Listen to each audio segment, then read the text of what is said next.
6월의 셋째 주일입니다. 6월은 호국과 보훈의 달이라서 이제 나라와 민족에 대한 주제들을 관련해서 말씀들을 조금 살펴보고 있습니다. 아까 우리 기도해 주신 장로님께서도 새로 선출된 대통령과 그의 정부가 하나님 뜻에 이제 합당하게 그렇게 나라를 이끌어 가기를 기도해 주셨는데, 우리나라 사람들은 남부 유럽의 라틴 민족과 함께 전 세계적으로 정치적인 관심이 굉장히 지대한 그런 사람들이라고 이제 국제적으로 평가를 그렇게 받곤 하죠. 우리가 그렇게 생각하는 게 아니라 이제 다른 나라 사람들이 볼 때 한국인들, 라틴 사람들처럼 정치적인 관심이 굉장히 뜨겁다. 사실은 새 정부가 지난 5월 9일 날 이제 출범한 거죠. 이제 한 달 정도가 조금 지나다 보니 지난 한 10년, 한 20년 어간 중에 그 어느 때보다도 국민들이 정치적인 관심이 굉장히 이렇게 높아져 있는 그런 시기인 것 같아요. 정말 요즘 우스갯소리로 개그맨들이 먹고 살기가 힘들답니다. 개그 프로를 안 본대요. 뉴스가 훨씬 재밌고 사건 보도가 훨씬 더 재미있어서 개그맨이 자기들을 보도록 이렇게 만들 수가 없는 그런 시대다, 이런 우스갯소리까지 있을 정도입니다. 그래서 저는 목회자의 한 사람으로서 우리가 정말 여기에 이렇게 관심을 갖는 것 참 바람직합니다. 국민들이 전체다가 정치에 무관심할 때 그것은 더욱더 부패하게 되어져 있습니다. 어떤 의도로 관심을 갖든지 간에 다수가 거기에 관심을 갖고 아주 작은 것, 시시콜콜한 것까지 이렇게 들여다보고 있을 때 그들이 부패할래야 부패할 수 없는, 그렇다고 전혀 부패 안 하지는 않습니다.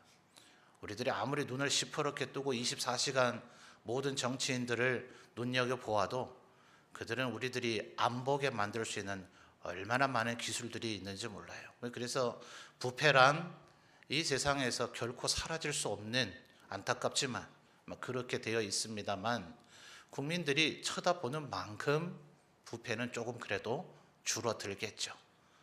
죄를 저지를 것을 10개 할 것을 담은 한두 개라도 겁이 나서라도 덜 저지르게 되겠죠.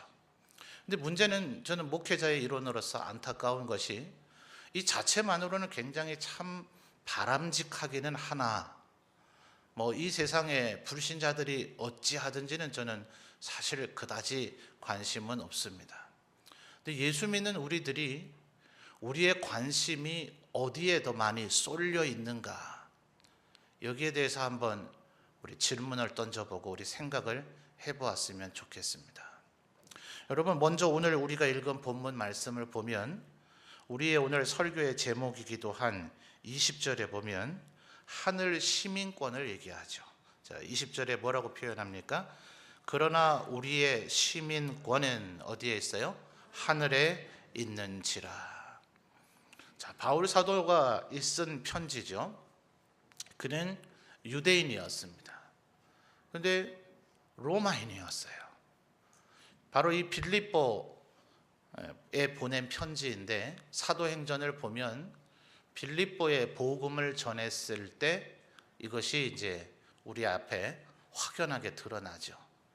빌립보에서 귀신 들린 여종을 고쳐준 일 때문에 그 주인들이 바울과 실라를 성을 어지럽게 만드는 자들이다, 온갖 누명을 씌워서 로마 관리들이 이 바울 사도 일행을 잡아다가 아주 매로 심하게 쳐서 거의 죽는 듯이 기절해 버려서 한밤중에 되어서야 감옥에서 깨어났을 정도였어요. 그래서 그 다음 날 이제 가라. 그러니까 바울 사도가 이 녀석들 좀 본때를 고쳐줘야 되겠다 싶어서 너희들이 로마인인 나를, 죄형 법정주의라 그러잖아요. 죄가 있는 게 확인이 돼야 벌을 주든지 이랬어야 되는데 나 로마인인 나를 너희들이 내 죄가 무엇인지 확인하지도 않고 매질을 가해 놓고서 이제 와서 알아서 네 갈 길을 가라고 하느냐. 그러니까 그 책임자가 깜짝 놀라가지고 와서 네가 로마인이냐 이런 것을 묻는 일을 하게 되죠. 후에 한참 세월이 지나고 나서 바울 사도가 다시 예루살렘에 왔을 때 예루살렘 유대인들에 의해서 폭동이 일어났죠. 이제 사람들이 바울 사도를 싫어하는 사람들이 헛소문을 퍼뜨렸는데 바울 사도가 이방인을 성전에 데리고 들어갔다. 이 유대인들에게는 뭐 상상치 못할 일이죠. 그래서 사실 확인도 하지 않은 채 바울 사도를 때리고 심지어는 바울 사도를 죽이겠다 맹세까지 한 사람들이 있을 때에 이제 바울이 적법한 재판, 내가 잘못이 있는지 없는지 시시비비를 가리기를 원한다 하면서 나는 로마인이다 이렇게 이야기할 때에 천부장이 또 돈 주고 로마인의 그 시민권을 샀냐 아니면 태어날 때부터 그러하냐 이렇게 물었을 때 바울 사도는 태어날 때부터 나는 로마인으로 태어났다 이런 얘기하는 것을 우리들이 확인하게 됩니다. 그래서 여러분 실제로는 로마인이라고 불려졌지만 우리 지난 시간들에 살펴봤던 고넬료의 얘기에서 알 수 있듯이 이 원래부터 민족적으로 봐도 저 사람은 라틴 민족, 로마인 딱 이렇게 구별되어지는 사람은 로마 제국 안에 실제로 그다지 많지 않아요. 그러니까 나머지 사람들은 전부 다 자기들이 로마인이 아니다. 뭐 예를 들어 유대인이다, 이집트인이다, 또 갈라디아인이다, 알바니아인이다. 뭐 이 전부 다 서로 압니다. 아는데 법적으로는 그들 스스로를 뭐라고 불러야 제일 좋아요? 로마인이라 부르는 것이 제일 좋은 그런 사회에 살고 있습니다. 그러니까 여기서 소위 좀 어려운 말로 하면 나는 누군가 도대체. 그래서 정체성이라 그러죠. 영어 단어로 identity. 여러분 인터넷 같은 거 좀 하시다 보면 어떤 사이트에 내가 제대로 그것을 다 이용하려면 로그인을 해야 되죠. 로그인 할 때 두 가지 반드시 필요한 게 뭐예요? 아이디를 만드셔야 되고 패스워드, 비밀번호가 있어야 되죠. 그 아이디가 뭐예요? 바로 아이덴티티, 정체성. 너는 누구냐? 이 말의 줄임말이 아이디입니다. 그러니까 여러분 이때 당시에 바울 사도를 비롯한 이 로마 제국 안에 있는 수많은 사람들이 스스로 끊임없이 물었을 거예요. 나는 로마인인가? 라틴 사람들한테는 그건 별 문제가 안 돼요. 그거는 정말 태어날 때부터 조상 대대로부터 로마인이었고 얼굴만 봐도 로마인이에요. 그런데 이 바울 사도를 비롯한 그리스도인들의 대부분 이방인들, 뭐 빌립보, 에베소, 이 모든 사람들, 골로새 모든 사람들 전부 다 원래 로마인이 아니에요. 그런데 로마 제국에 의해서 정복을 당해져서 로마인이라고 불려지지만 그러니까 바울 사도를 포함한 모든 사람들은 사실은 듀얼 멤버십이 있는 거죠. 인종적으로 혈통적으로는 자기는 뭐예요? 유대인. 절대로 바울 사도가 이 유대인임을 버리지 않습니다. 그래서 나는 뭐라고 스스로에 대해서 얘기합니까? 야, 내 앞에서 너희들 뭐 유대인이라고 자랑하지 마라 라고 얘기하면서 나는 유대인 중에 유대인이고 베냐민인 중에서도 베냐민이고 바리새파 중에서도 바리새파다. 요즘 우리가 젊은 세대들이 흔히 하는 말로 하면 나는 뼛속까지 유대인이다 이거예요. 그런데 방금 전에 제가 이미 예를 들어드렸듯이 정말 꼭 필요할 때 바울 사도는 2번 이상 나는 로마인이다 이 얘기를 자기 입으로 주장했단 말이에요. 누가 옆에서 밝혀준 것도 아니고 어떡하려고 큰일 나려고 그럽니까? 저 사람은 로마인입니다 이런 게 아니라 결정적인 순간에 바울 사도가 자기 입으로 나는 로마인이다 라고 얘기했단 말이에요. 자, 여러분 아마 조용한 아무도 없는 그것이 뭐 감옥이든 그냥 외딴 집이든 간에 아무도 없는 그런 시간 공간이 됐을 때 바울 사도가 한 번쯤은 자기 스스로에게 이렇게 물어봄직하지 않아요? 너는 도대체 유대인이냐 로마인이냐? 이 두 가지의 그 인종적인 어떤 정치적인 사회 문화적인 차이는 절대로 합일, 일치가 되질 않아요. 로마인이면서 유대인, 유대인이면서 로마인, 이런 식의 것은 사실은 불가능에 가깝습니다. 오늘 본문 말씀 속에서 대조해 주고 있는 것처럼 말입니다. 여러분 18절과 19절에서 20절에 얘기하는 하늘에 있는 시민권과 대비되어지는 것을 뭐라고 얘기합니까? 19절 하반절에 보면 하늘 시민권과 대조한다면 땅에 있는 자들이죠. 자, 18절부터 나오는 순서대로 한번 정리를 해볼까요? 하늘 시민권을 갖고 있지 않은 사람들이 중요하게 여기는 것, 그들의 정체성이 무엇인가? 18절에 내가 여러 번 너희에게 말하였거니와 이제도 눈물을 흘리며 말하노니 여러 사람들이 어떻게 살아요? 그리스도의 십자가의 원수로 행한다. 그러니까 하늘 시민권이 있지 않은 사람들은 어떤 사람들이에요? 이 땅에 있는 사람들의 그들은 그리스도의 십자가의 원수로 행하는 사람이에요. 그러니까 뭡니까? 그리스도의 십자가, 희생을 넘어선 자기 죽음의 사랑으로 인해서 죄 씻음을 받게 되고 그 십자가의 사랑을 계속해서 예수께서 그렇게 하셨듯이 너희도 너희 십자가를 지고 나를 따르라 하신 주님의 그 명령대로 사는 삶, 그것을 거역하는 거죠. 그걸 원수로 대하는 겁니다. 그건 어리석은 거다, 바보 같은 짓이다. 뭐 때문에 남을 위해서 희생하고 남을 섬기는 그런 삶을 살아야 하는가. 그래서 요한 3서에 보면은 그런 두 가지 데메드리오와 디오드레베를 대조하면서 얘기하죠. 섬기는 삶을 싫어할 뿐 아니라 섬기려고 하는 자들을 조롱하고 섬기는 것조차를 못하게 막는 이들이 교회 안에 있더라는 거예요. 섬기고 희생하고 사랑하고 사는 것을 남들이 알아주든 말든 그것이 가장 고상한 삶이다라고 여기면서 사는 사람이 있는가 하면 저 어리석은 자들이라고 조롱하는 정도가 아니라 하지마! 못하게 만드는, 오히려 그렇게 참된 그리스도인으로 살고자 하는 이들을 교회에서 쫓아내는 일들이 초대교회 때도 있었다. 그래서 요한사도, 사랑의 사도라고 불려지는 요한사도가 오죽하면 내가 가면 그의 행위를 절대로 용납하지 않을 것이다 라고 이야기할 정도인 거죠. 그런 것을 지금 18절 하반절에 그리스도의 십자가의 원수로 행하는 것이다 라고 얘기하는 겁니다. 19절에 보시면 그들의 마침은 뭡니까? 멸망이고요. 그들의 신은 뭐예요? 배예요. 여기서 말하는 배는 그냥 배만을 얘기하는 게 아니라 육체를 얘기합니다. 결국은 우리의 육체를 위하는 삶. 근데 그걸 뭐로 섬긴다고 그래요? 그들의 신. 자기 몸을 가꾸고 자기의 몸을 위한 삶을 살고 육체적이고 물질적이고 현세적이고 이 세상, 말하자면 천국으로 가져갈 수 없는 모든 것들을 위해서 거기에 올인하면서 사는 삶이 바로 배를 섬기는 것과 같은 삶입니다. 땅 문서 천국으로 가져갈 수 있습니까? 있어요, 없어요? 없어요. 땅덩어리 가져갈 수 있습니까, 없습니까? 금덩어리 가져갈 수 있습니까, 없습니까? 박사 학위 명예 그 학위증 가져갈 수 있습니까, 없습니까? 없어요. 여러분의 옷장에 가득 쌓여있는 옷 가져갈 수 있습니까, 없습니까? 없어요.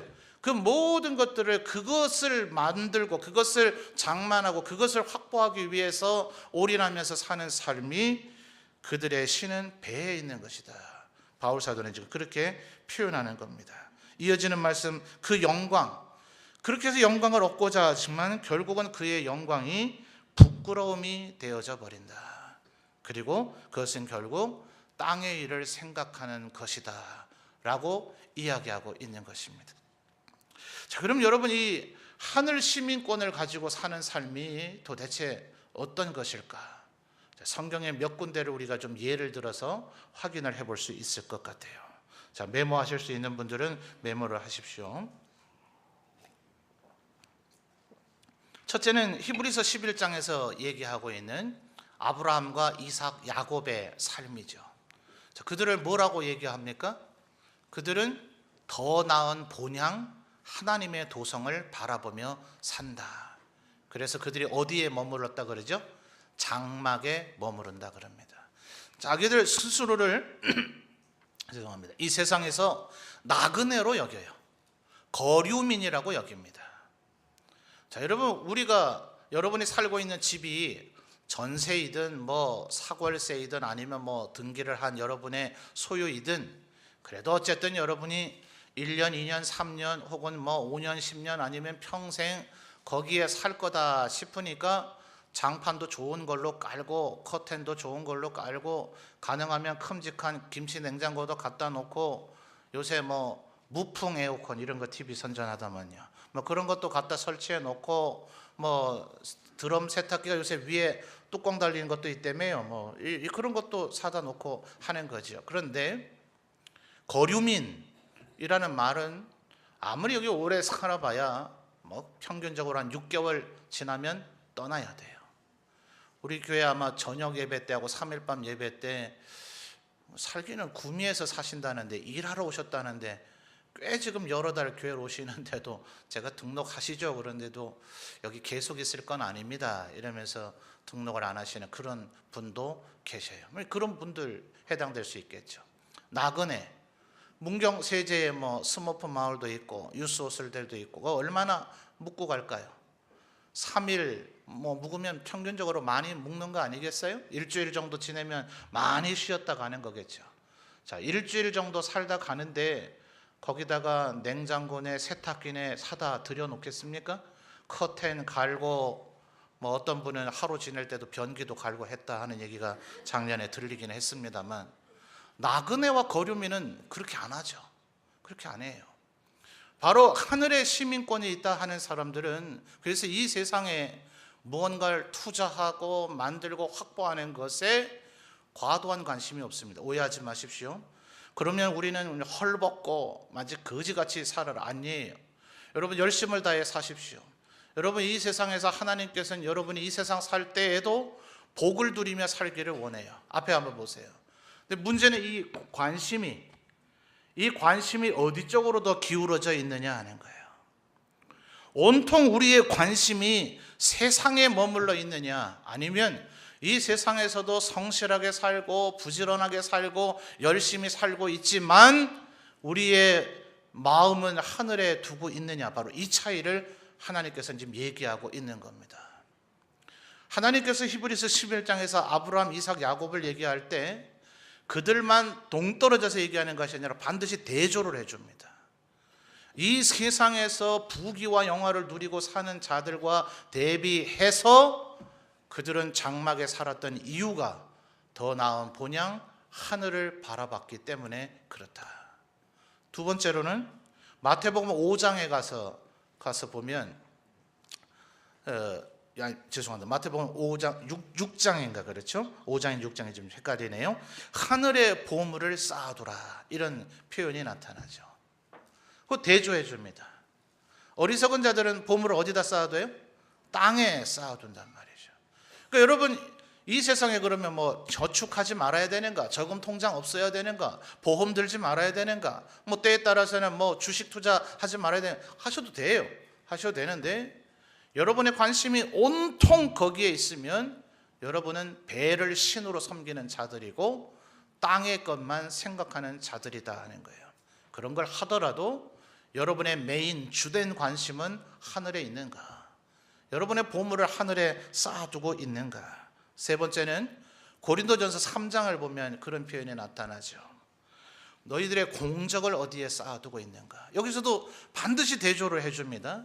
금과 은과 보석과 같은 공적을 쌓은 자는 마지막 불시험을 통과하게 될 것이라서 그것이 남아있게 될 것인데, 나무와 풀과 지푸레기의 공적, 대조가 되죠. 한 가지만 얘기하지 않아요. 반드시 이런 유형의 이야기를 할 때 성경은 두 가지를 대조해서 선택하라는 거예요. 어느 쪽의 삶을 살 것이냐. 그리고 그 모든 공적들은 그리스도의 터 위에 세워져야 됩니다. 그러니까 자꾸 우리들이 비유적인 개념적인 설명을 하다 보니까 나무, 풀, 지푸라기, 그건 세상적으로 봐도 안 좋아요. 이 현세, 이 물질 세계 속에서 봐도 안 좋습니다. 그리고 금, 은, 보석, 그러니까 그 가치가 얼마나 대단한 건지 우리도 잘 알거든요. 그러면 결국 금과 은과 보석을 위해서 살라는 얘기냐? 아니죠. 분명히 바울 사도는 그 얘기를 할 때 이 터는 예수 그리스도여야 된다. 예수 그리스도 위에서 너희들이 그 터 위에 금과 은과 보석을 쌓아야 된다라고 얘기하면서 요 대조 끝에 나오는 얘기가 너희 몸이 하나님의 성령이 거하시는 거룩한 성전인 줄 알지 못하느냐. 이 말은 결국 뭐예요? 우리의 몸과 마음과 생각이 하나님의 영이 거할 만큼 합당한 그런 성품을 만들어가고 있느냐, 여기에 애를 쓰고 있느냐.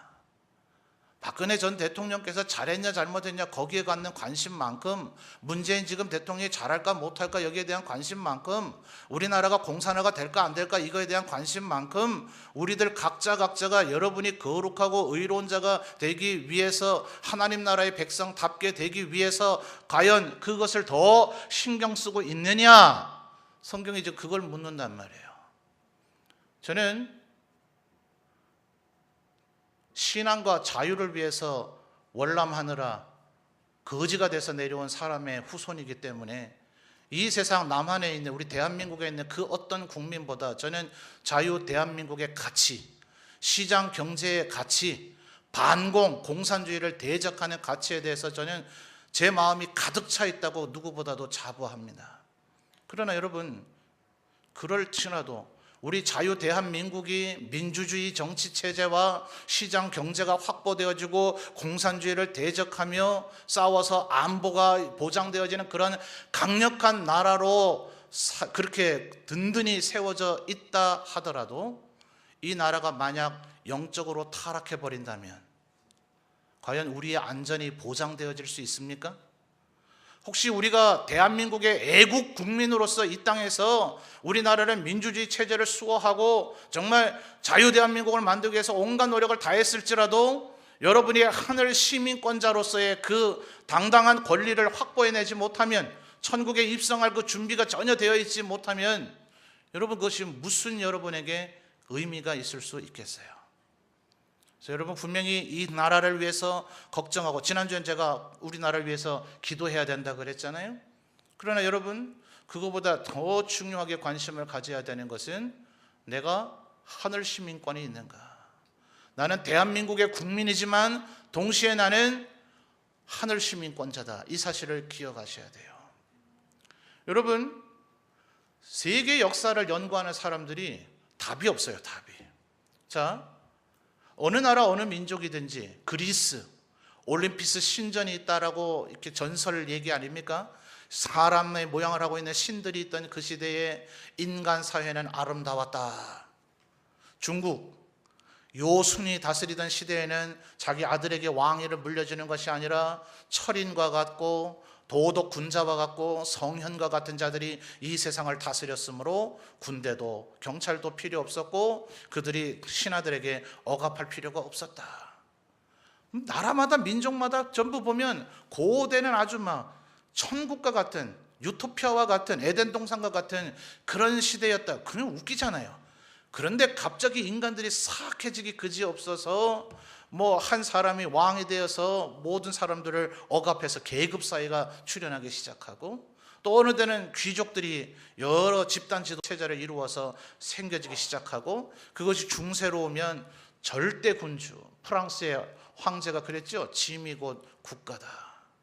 페르시아의 황제들, 뭐 징기스칸, 중국의 황제들, 사람을 개와 버러지만도 못하게 여기면서 그 위에 군림했잖아요. 그러면서 수많은 전쟁이 벌어졌잖아요. 그러니까 나라들이 점점 생겨졌다가 없어졌다고 하죠. 우리 대한민국은 언제까지 이어질까요?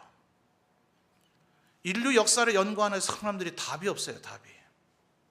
지난 2000년, 또 넓게 보면 예수께서 태어나시기 전 기원전의 역사까지 해서 4000년, 6000년, 좋습니다. 소위 역사 기록이잖아요. 기록이 되어지기 이전의 상태를 선사 그러죠. 기록이 되어져 있는 이후를 역사라 그래요. 기록되어져 있는 역사의 기록을 가지고 보면 인간 사회는 점점 변해왔어요. 나라가 생겨졌다가 없어졌어요. 근데 도대체 앞으로 21세기를 지나서 22세기는 어떻게 될까? 현재의 지도가 바뀔까 안 바뀔까? 200여 개 달하는 나라들이 새로 통폐합이나 분열이 일어날까 안 일어날까? 더 이상 답이 없어요. 앞으로의 정치 체제는 어떻게 될까? 한 사람의 절대 군주가 다스릴까? 다수의 귀족이 다스릴까? 아니면 이런 민주 체제가 다스릴까? 공산주의가 다스릴까? 도대체 앞으로 22세기, 23세기가 되는 앞으로의 인간 사회는 어떤 정치 체제, 어떤 경제 체제, 어떤 국가 사회가 이루어질까? 답이 없어요.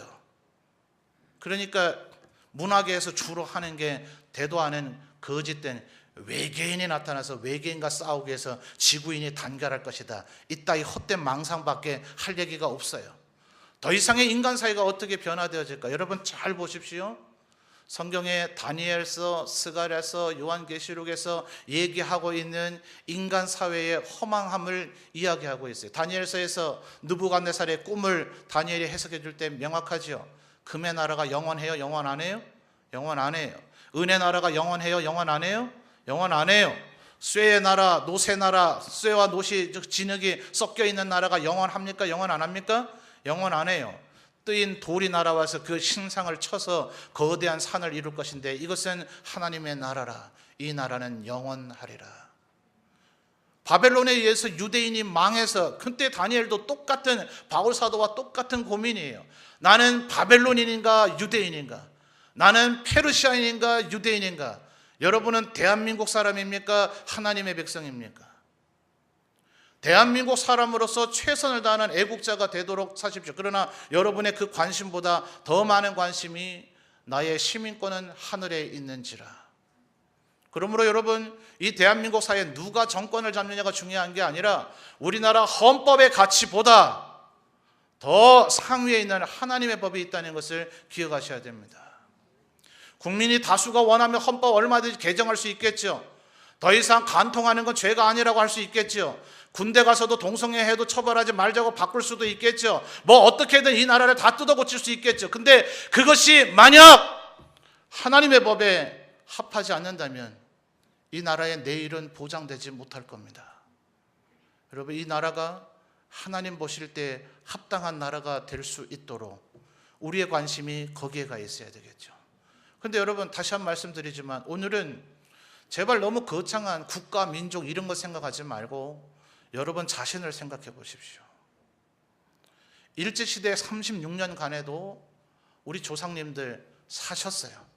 힘들고 어렵고 괴로웠지만 그래서 울밑에선 봉선화야 노래 부르면서 천국 소망 가지고 살았지만 조선시대 더했어요. 얼마 전에 제가 관심이 있어서 대동여지도를 그렸던 김정호의 영화를 이렇게 우연히 보게 됐는데 저는 김정호가 대동여지도 우리나라 지도를 어떻게 만들었을까 이게 관심이 있어서 봤는데 그 김정호의 딸과 이제 뭐 그 주변 인물들이 천주교를 믿어서 참수당하는 그런 장면들이 그 중간중간에 많이 나와요. 여러분, 조선시대 돌아가서 살고 싶습니까? 흥선대원군이 쇄국 정책을 하고 예수 믿는, 당시는 아직 이제 개신교는 많이 알려져 있지 않았고 주로 천주교가 박해 대상이 됐습니다만 천주 학쟁이들, 조상을 모르는 자들 참수하던 그 시대에 살고 싶습니까? 그런 나라일지라도 자기의 신앙을 지키고 하늘의 시민권을 둔 사들은 하늘의 별과 같이 빛나더라 하는 거예요. 그들이 나무 기둥에 묶여서 망나니에게 참수를 당할 때 그 영화 속의 장면이 지금과는 약간 번역이 다른 이제 약간 구어체겠죠. 더 고전적인 말투로 주기도문을 암송하면서 목이 잘려 죽어가는 것을 볼 때 제가 눈물이 나더라고요. 나는 김정호 지도 만드는 얘기 보려고 그 영화 봤다가 뜻밖의 장소에서 너무나 부끄럽고 감동이 돼서 나는 오늘 지금 이 순간 저들처럼 나무 기둥에 묶여서 거기에 관료가, 양반 관료가 십자가를 갖다 들이댑니다. 얼굴에 침을 뱉어라. 그러면 살려주겠다. 그들이 당당하게 죽어갑니다. 우리가 살고 있는 이 조국 대한민국은 지금 감사하게도 우리가 그래도 비교적 마음껏 신앙생활을 하고 의와 정의를 얘기하며 살아도 별 문제가 없는 시대를 살고 있지만 그렇지 않은 시대가 이 인간의 역사에는 훨씬 더 많았습니다. 그 사회를 좋은 사회로 바꾸는 것도 중요하지만 우리들 각자가 하늘 시민권을 가지고 살고 있는가? 그래서 여러분 20절과 21절을 보십시오. 하늘 시민권을 갖고 있는 자가 주목하고 있는 것이 무엇인가? 자, 20절 보십시오. 그러나 우리의 시민권은 하늘에 있는지라. 하늘에 그럼 뭐가 있는가? 하늘을 왜 쳐다보고 하늘을 바라보고 있는가? 거기로부터, 이 거기가 어디예요? 하늘이죠. 하늘로부터 구원하는 자, 곧 주 예수 그리스도. 그러니까 주 예수 그리스도가 누구라고요? 구원하는 자인데, 이분을 뭐 해요? 20절 하반절 마지막 단어요? 기다려요. 예수 그리스도의 재림을 기다리는 삶의 자세. 여러분, 이 날을 기다리고 계십니까? 마지막 이 성경 말씀 요한계시록 마지막에 나타나는, 그래서 그 아람어의 표현으로 마라나타라고 얘기하죠. 아멘 주 예수여 어서 오시옵소서. 예수 그리스도의 재림을 기다리는 그 삶, 그것이 하늘 시민권을 가진 사람의 삶이다 하는 거예요. 21절에 그 내용을 좀 더 설명을 해주죠. 그런 예수님을 기다리는 그 이유가 그럼 뭐냐? 자, 21절, 그는 예수님을 얘기하죠. 만물을 자기에게 복종하게 하실 수 있는 자의 역사. 이분 누굴까요? 만물을 자기에게 복종하게 하실 수 있는 자 누굽니까? 성부 하나님이죠. 또 성령님이라고 얘기해도 틀리지 않아요. 예수님이라고 얘기해도 틀리지 않아요. 왜냐하면 하나님께서 예수님을 그렇게 하시잖아요. 십자가에 달려 죽기까지 복종하신 그분을 모든 이름 위에 뛰어나게 하사 하늘에 있는 자들과 땅에 있는 자들과 땅 아래에 있는 자들 모두가 예수 그리스도의 이름 앞에 무릎 꿇게 하셨다. 그러니 만물을 복종하게 하시는 자는 원천적으로는 성부 하나님이시지만 그분이 예수 그리스도에게 이 권세를 넘겨주셨기 때문에 예수님이라고도 볼 수 있겠죠. 그러나 20절에서 우리가 예수님을 기다리고 있기 때문에 1차적으로는 성부 하나님이라고 보는 것이 좋습니다. 그래서 그는, 쉽게 바꾼다면 21절에 그는, 예수님은 하나님의 역사로, 그 다음에 중요하죠, 우리의 낮은 몸을, 그 다음 뭐예요? 자기 영광의 몸의 형체와 같이 뭐해요? 변하게 하시리라. 예수님을 기다려야 되는 이유를 뭡니까? 우리를 어떻게 만들어져요? 영광스럽게, 거룩하게 만들어주는 것, 그것이 우리의 최대의 관심사가 되어야 된단 말이에요. 여러분, 이 사회가 모든 비정규직이 사라져 있는 나라 되면 좋겠죠. 그러길 바랍니다. 저도. 그런다 하더라도 내가 거룩해지지 않으면 무슨 소용이 있어요?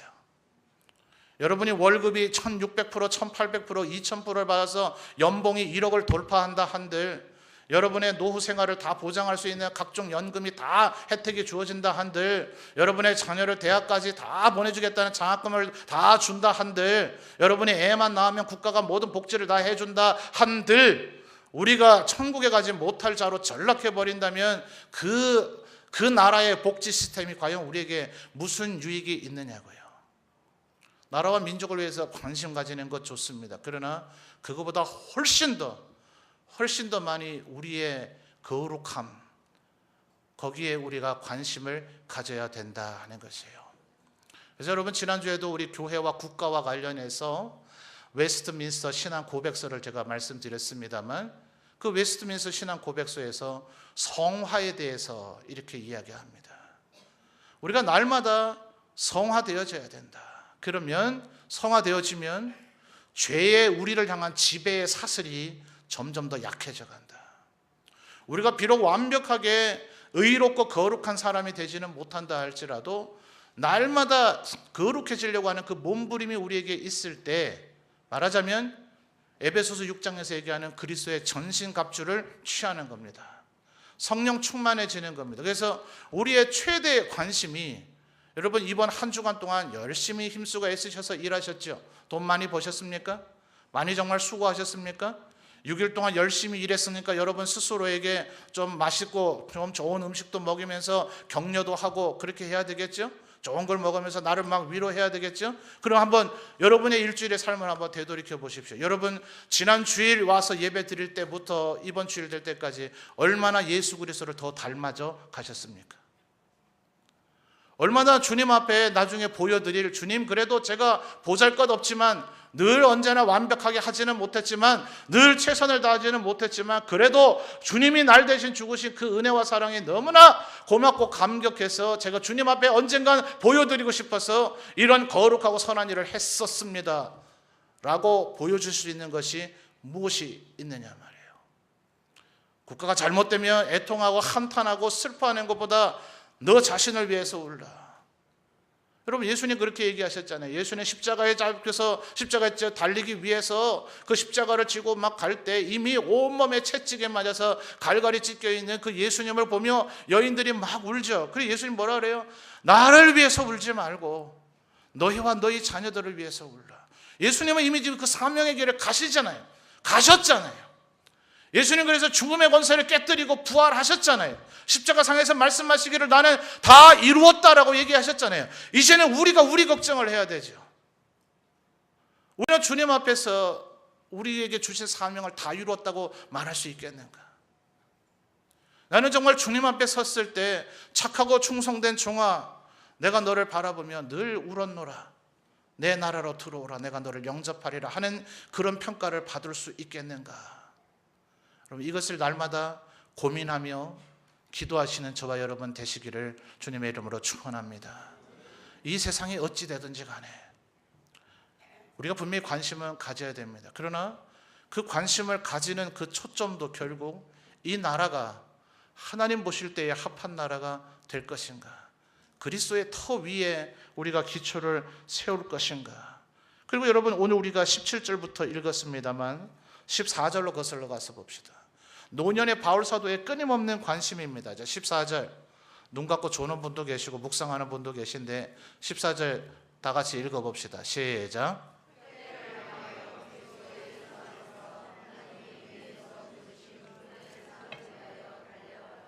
아멘. 바울 사도의 지금 관심이 온통 어디에게 있어요? 표대를 향해서, 위에서 부르신 부름의 상을 위해서. 여러분, 이것이 여러분의 제1의 관심이 되기를 주님의 이름으로 축원합니다. 하루의 일과를 마쳤을 때 내가 오늘 직장 상사에게 밑비지 않기 위해서 내가 최선을 다했다. 중요합니다. 내가 언젠가 이루어질 나의 진급을 위해서 오늘 내가 최선을 다했다. 중요합니다. 내 가족을 먹여 살리기 위해서 내가 오늘 땀을 흘려 열심히 일했다. 중요합니다. 좀 하루의 일과를 마쳤을 때 기록을 좀 해보세요. 스스로를 좀 평가해 보세요. 나는 정말 유능한 내 직업의 전문가가 되기 위해서 나를 개발했다. 좋잖아요? 이게 정말 중요한 것입니다. 필요해요. 이렇게 살아야 됩니다. 그런데 나는 좀 더 거룩해지기 위해서 노력했다. 나는 어제보다 예수 그리스도의 성품을 닮아가기 위해서 노력했다. 방법 모르십니까? 설마 그런 건 아니겠죠? 방법은 성경에 이미 다 나와 있고 제가 여러분에게 귀에 딱지가 않도록 알려드렸습니다. 말씀을 읽어라. 기도하라. 하나님 앞에 나를 다스려 달라고 기도하라. 그것이 우리로 하여금 날마다 주님을 닮아가게 만들 것이다. 이 세상에서 우리는 완전한 하나님의 영화스러운 거룩함의 영역에 절대로 도달하지 못합니다. 그러나 분명히 우리는 거룩하게 되어진다. 그냥 성화예요. 화. 거룩하게 되어진다. 어제보다는 좀 더 거룩하게 되어진단 말이에요. 이 노력에 경주를 하시는 우리 성도님들 되시기를 바랍니다. 바울 사도가 오죽하면 뭐라고 얘기합니까? 이기기를 다투는 자마다 아무것도 생각하지 않는다는 거예요. 아무것도 생각하지 않고. 좀 더러운 얘기 한 가지 해드릴까요? 인터넷에 유튜브 동영상을 보시면 이런 게 가끔 나와요. 마라톤 42.195km를 달리는데 2-3시간을 달려야 되니 그 와중에 뭔 일이 안 일어나겠어요. 어떤 선수가 설사가 났더라고요. 화장실에 가는 시간조차도 아까워서. 근데 어떻게 해요? 견딜 수가 없으니까 쌌어요. 이게 된똥이 아니고 설사니까 막 바지가 다 젖었고 다리로 다 흘러내렸어요. 누가 봐도 저 사람 지금 설사했구나라는 걸 알아요. 근데 그 사람 끝까지 달리더라고요. 우리의 믿음의 경주가 이 운동선수보다는 더 해야 되지 않겠습니까? 여러분, 천국을 향해 달려가고 있습니까? 쓸데없는 것에 여러분의 시각을 뺏기지 아니하고 오직 우리를 부르신 부름의 상을 위하여 하늘의 시민권을 향하여 거룩해지기는 예수 그리스도의 성품을 닮아가기 위하여 노력하고 계십니까? 다시 한번 말씀드리지만 여러분의 직업을 다 뭐 사직하라 그런 얘기 아닙니다. 이 세상에 인간관계를 갖고 살지 말라 이런 얘기 아닙니다. 여러분의 일상의 삶을 누리지 말라 이런 얘기 아닙니다. 취미생활 하지 말라 이런 얘기 아닙니다. 다시 한번 앞을 저를 보십시오. 여러분의 중심이, 비중이 하늘을 향하여 쏠려 있느냐, 이 땅을 향해 쏠려 있느냐, 이 중심이 지금 어느 쪽으로 기울어져 있느냐, 성경은 이것을 우리에게 지금 묻고 있는 겁니다. 최소한 아무리 안 될지라도 51% 대 49로 여러분의 마음과 여러분의 생각이, 여러분의 삶의 자세가, 여러분의 삶의 목표가 이 세상 땅에 있는 것이 아니라 하늘에 있는 것에 우리의 마음과 관심과 뜻이, 생각이, 몸이 거기에 가 있는 우리 성도들이 되시기를 주님의 이름으로 축원합니다.